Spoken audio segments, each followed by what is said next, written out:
Mayuresh Joshi joins in with his perspective on the market. Mayuresh, it's good to have you on the show. Between our top three stocks, Cipla, you have Dabur as well as Just Dial. Which is your preferred choice?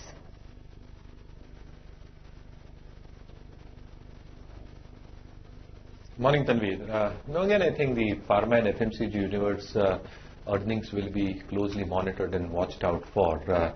What Cipla might deliver, both in terms of its core business as well as the management commentary, specifically surrounding its inhaler business, is going to be very, very interesting. And the kind of timelines, if they can give on the EU respiratory launch, I think that will be very, very interesting. For Dabur in particular, again, my own sense is that there should be a reasonable amount of volume growth. What you witnessed in Q1 is obviously not going to get replicated. But again, I think the naturals portfolio, which a lot of these companies are embarking upon, the direct distribution reach, which actually cuts down the wholesale dependence, and a whole host of cost optimization programs in the aftermath of what we've probably seen for input cost inflation, actually playing prompt in terms of hike in realizations that is required for a few niche products. I think it is going to be very, very interesting, but expecting a reasonable amount of volume growth to probably play out for Dabur. And again, I think the discretionary spending patterns, the management commentary towards that. So I think highly skewed towards Cipla and Dabur, and it will be very, very interesting to observe them in terms of earnings expectations going ahead as well. Mayuresh, wanted to check in with you as well. The fact that Cognizant has narrowed their guidance, and in their commentary they are saying that banking and financial services growth is going to be lower than expected in what is seasonally, as it is, a very weak quarter. What inference are you drawing from their statements?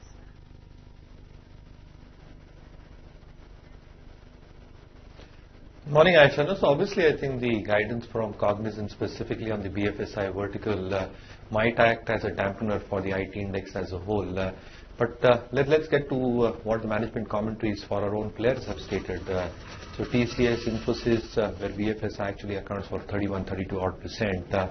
Green shoots are very, very evident. In fact, the kind of deal wins that Infosys has won, specifically from European banking clients, I think that's a very, very positive sign. TCS's commentary specifically surrounding the entire universe, including BFSI, retail, manufacturing, also are giving very encouraging trends.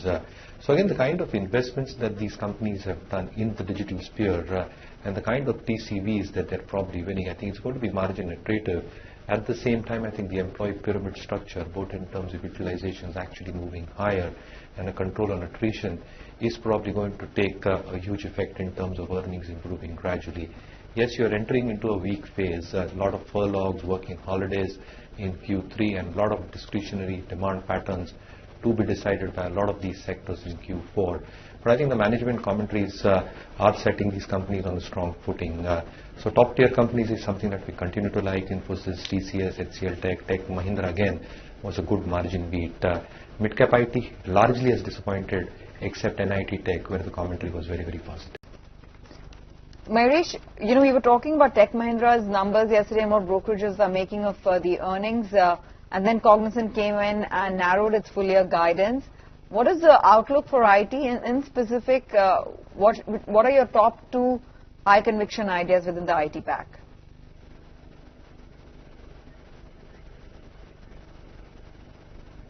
So again, as I mentioned earlier, I think top tier names probably look interesting on further declines if they do decline from the current level, because the commentaries have been very, very supportive. Having said that, I think Tech Mahindra's numbers yesterday, again, at least on the EBIT and the EBIT front, were very, very encouraging. $550 million in terms of deal wins. What you've seen in terms of Infosys actually reporting $2 billion in terms of TCVs. TCS reporting very, very strong deal wins. I think it's very supportive of the fact that the kind of digital investments that these companies have made are fructifying in terms of TCVs, and ultimately I think they will play out in terms of strong earnings. So yes, I think within the top tier names, I think Tech Mahindra and TCS probably remain one of our top picks. Within the mid-cap IT universe, NIT Tech is something that I remain positive about, because the kind of order wins, $160 million odd dollars, quarter-on-quarter dollar revenue growth of 7.6%, I think that's stellar. And both insurance and the travel and transport vertical are doing exceedingly well for them. So I'm being selective within the IT space, but in my own opinion, I think earnings should improve gradually over the next 1 to 2 years, and digital is going to be a big supportive base for them. Mayuresh, I can throw the same question at you. We got a nasty surprise when the dispatch numbers for the month of September came out. October numbers will come out tomorrow. What is in store for auto companies?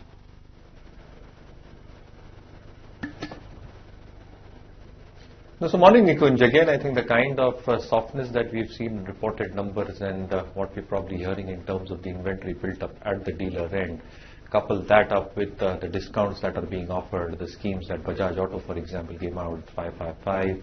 You're probably seeing some discounting that has happened even in Maruti's numbers on a quarter-on-quarter basis, where the overall blended realizations have actually come down. So I think there is inherent softness from a near-term perspective. But over the next few months, I think as normalization starts taking place, and the two key deterrents, I think the insurance cost, actually increasing the cost of ownership, and higher petrol/diesel prices actually helping customers defer decisions. I think that should all go away. And in my sense, I think market leaders like Maruti, where the leadership position remains extremely strong, specifically in the four-wheeler space across variants, I think there should be a reasonable amount of bounce back, and valuations have become really very attractive at this point of time. Within the commercial space, again, I think Ashok Leyland remains a top draw, because what you've probably seen in terms of both NHCV and LCV numbers, I think the LCV numbers are definitely showing signs of improvement. And as we are drawing closer to BS6 implementation, and again, I think the aftermath of the axle load norms actually playing out, again, that's going to be positively reflecting both in terms of volumes as well as improvement in margins. So I think within the CV space, Ashok Leyland, two-wheelers, again, I think would wait for decline, but valuations have become very attractive. Hero MotoCorp has given a very strong commentary in terms of volume growth being there, and again, I think not can be engaging in some amount of a price cut, at least at the premium end, maybe at the entry-level bikes. So yes, I think weak selective, but Maruti, Hero MotoCorp, maybe Ashok Leyland across all these three segments. Okay.